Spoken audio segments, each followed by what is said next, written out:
Hi, welcome. My name is Carl DePrado. I'm with A to Z Business IT. I hope you're having a great day.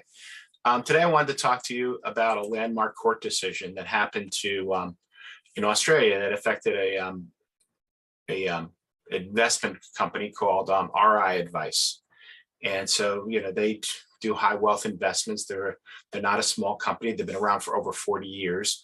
But what they didn't do was they basically had not been following the the mandates of what they call the Australian Security Investments Commission, the ASIC. And so they were forced to do two things. One was that they needed to hire an executive cybersecurity team to go in and manage them that was going to be outside of their control. And second, they are going to pay or have paid. I'm sure they're going to fight it like every large company, but they've got a $750,000 fine towards the cost. The actions happened between June of 2014 to May 2020, and in there they looked at a few things. First of all, they realized that it was impossible to reduce the cybersecurity risk to zero, but they said that there were certain due diligence that they didn't do.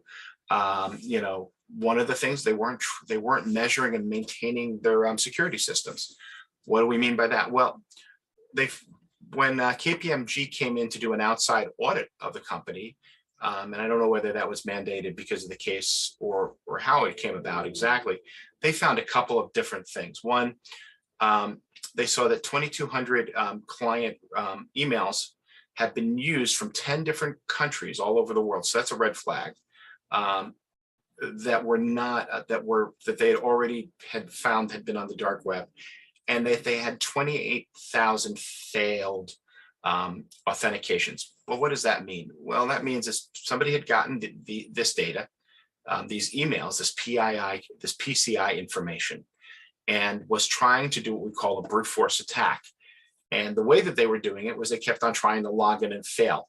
And so they had nothing in place to say, hey, wait, these guys, we have 10 different locations. We're having the same IP addresses come up for 28,000 fails under multiple logins.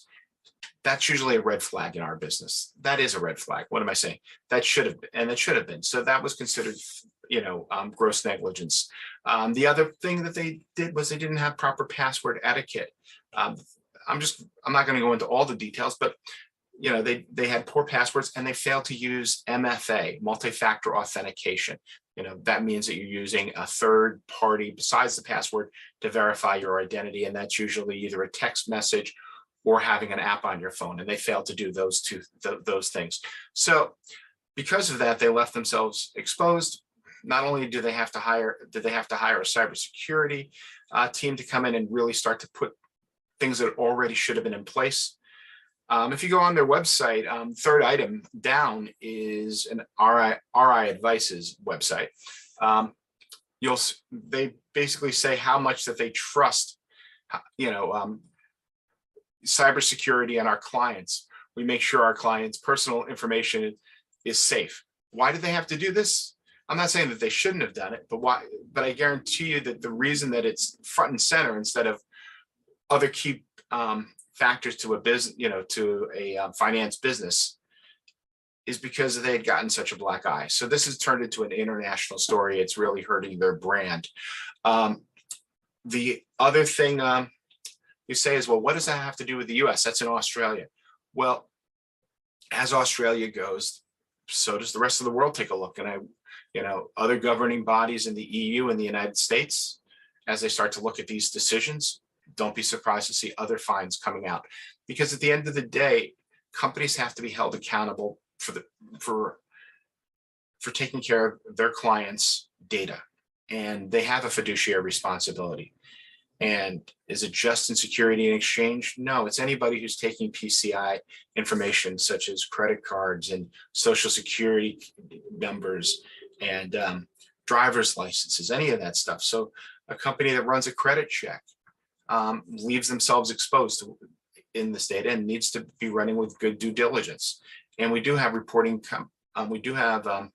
governing bodies in the United States where this stuff does fall into. We currently have the biggest fines come through HIPAA, which, you know, is on the medical side, but they also come in other places.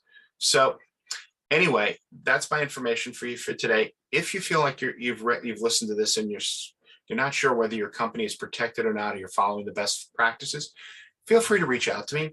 We're here to help. Thank you so much. You guys have a great day. Take care.